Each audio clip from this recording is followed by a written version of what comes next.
دعوة صادقة مليئة بالحب لنخوض في الوعي الروحي من خلال بودكاست صوت النور، رحلة روحانية لمساعدة الذات على فهم واستيعاب الحقيقة وتخطي العوائق والتغلب على الصعوبات في معترك الحياة، والوصول إلى الراحة والهدوء والطمأنينة وتطوير الإدراك والوعي الروحي. لذا تعالوا معي في هذه الرحلة الروحية والاستماع لهذا الصوت لترقوا بوعيكم.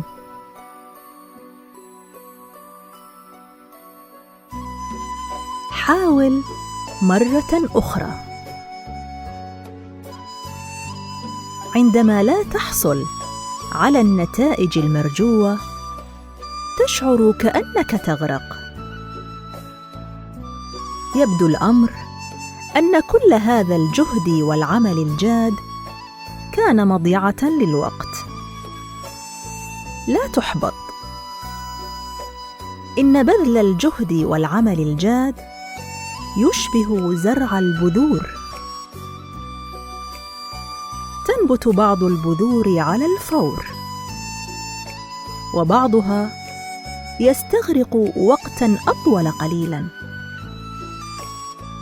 فقط انتظر وسترى.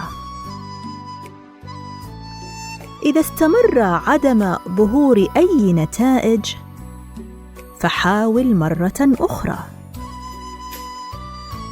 ربما تكون قد حصلت على النتائج ولكن ليس ما تريده، أو ربما تحتاج إلى القيام بشيء مختلف.